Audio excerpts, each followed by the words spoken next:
जाकर रण में ललकारी थी, वह तो झांसी की झलकारी थी। गौरों से लड़ना सिखा गई है, इतिहास में झलक रही, वह भारत ही की नारी थी। देश के लिए मर मिटने वाले झांसी की रानी लक्ष्मीबाई का नाम हर किसी के दिल में बसा है। कोई अगर भुलाना भी चाहे तो भी भारत मां की इस बेटी को नहीं भुला सकता। लेकिन रानी लक्ष्मीबाई के साथ ही देश की एक और बेटी थी, जिसका सर पर न रानी का ताज था और न ही सत्ता। फिर भी अपनी मिट्टी के लिए वह जी जान से लड़ी और इतिहास में अपना नाम दर्ज करा गई। एक ऐसी वीरांगना जिसने अपनी रानी और अपने देश को बचाने के लिए अपना सर्वस्व न्योछावर कर दिया। हम बात कर रहे हैं झांसी की रानी लक्ष्मीबाई की परछाई बनकर अंग्रेजों से लोहा लेने वाली झलकारी बाई की। झलकारी बाई का जन्म 22 नवंबर 1830 को उत्तर प्रदेश के झांसी के पास के भोजला गांव में एक कोली परिवार में हुआ था। झलकारी बाई के पिता का नाम सदोवर सिंह और माता का नाम जमुना देवी था। जब झलकारी बाई बहुत छोटी थी तब उनकी मां की मृत्यु हो गई थी। उनके पिता ने उन्हें एक पुत्र की तरह पाला। उन्हें घुड़सवारी, तीर चलाना, तलवारबाजी करने जैसे सभी युद्ध कौशल सिखाए। झलकारी ने कोई औपचारिक शिक्षा नहीं ली थी, फिर भी वे किसी भी कुशल और अनुभवी योद्धा से कम नहीं थी। बताया जाता है कि रानी लक्ष्मीबाई की तरह उनकी बहादुरी के चर्चे भी बचपन से ही होने लगे थे। मेघवंशी समाज में जन्मी झलकारी घर के काम के अलावा पशुओं की देखरेख और जंगल से लकड़ी इकट्ठा करने का काम भी करती थी। एक बार जंगल में झलकारी की मुठभेड़ एक बाघ से हो गई थी और उन्होंने अपनी कुल्हाड़ी से उसे मार गिराया था। एक अन्य अवसर पर जब डकैतों के एक गिरोह ने गांव के एक व्यवसायी पर हमला किया, तब झलकारी ने अपनी बहादुरी से उन्हें पीछे हटने को मजबूर कर दिया था। झलकारी जितनी बहादुर थी उतने ही बहादुर सैनिक से उनका विवाह हुआ था।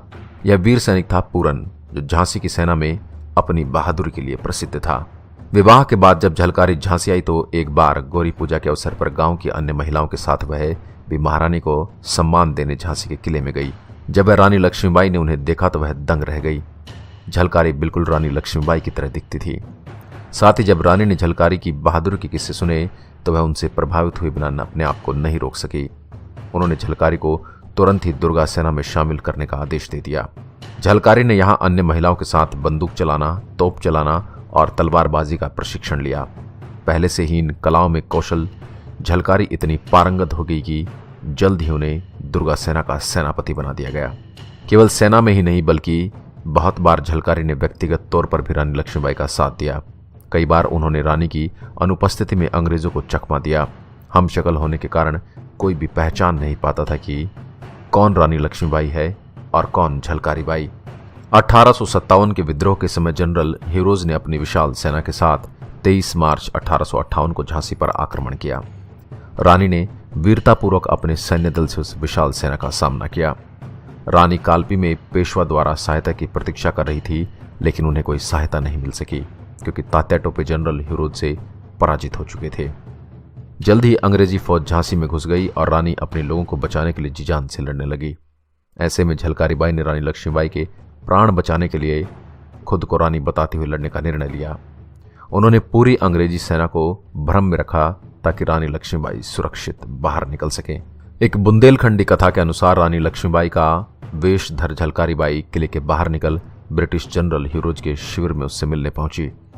ब्रिटिश शिविर में पहुंचने पर उसने चिल्लाकर कहा कि वह जनरल रोज से मिलना चाहती हैं।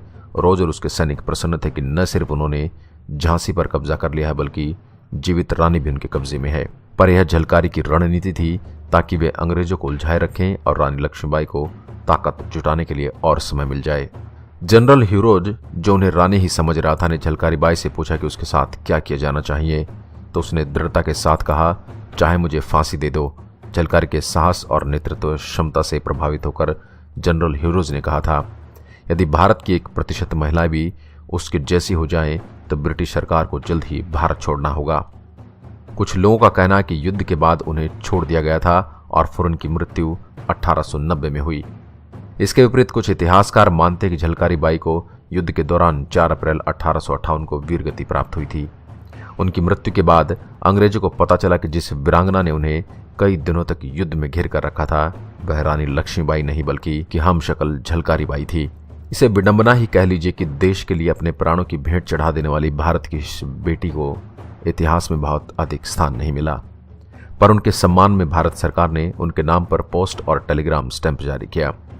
साथ ही भारतीय पुरातात्विक सर्वे ने अपने पंच महल के म्यूजियम में झांसी के किले में झलकारी बाई का भी उल्लेख किया है। झलकारी बाई का उल्लेख कई क्षेत्रीय लेखकों द्वारा अपनी रचनाओं में दिखाया गया है। आशा करता हूं हमारी आज की यह वीडियो और वीर गाथा आपको बेहद ज्ञानवर्धक, रोचक और ओजपूर्ण लगी होगी। ऐसी ही अन्य वीडियोज के लिए आप हमारे चैनल शब्दबाण को लाइक करें, शेयर करें, सब्सक्राइब करें और इन अनसुने योद्धाओं के बारे में अपने दोस्तों और परिवार के साथ भी इन वीडियोज को शेयर करें। एक बार फिर आपके सामने उपस्थित होऊंगा एक और ऐसा ही अनसुना किस्सा लेकर। तब तक के लिए नमस्कार। जय हिंद, जय भारत।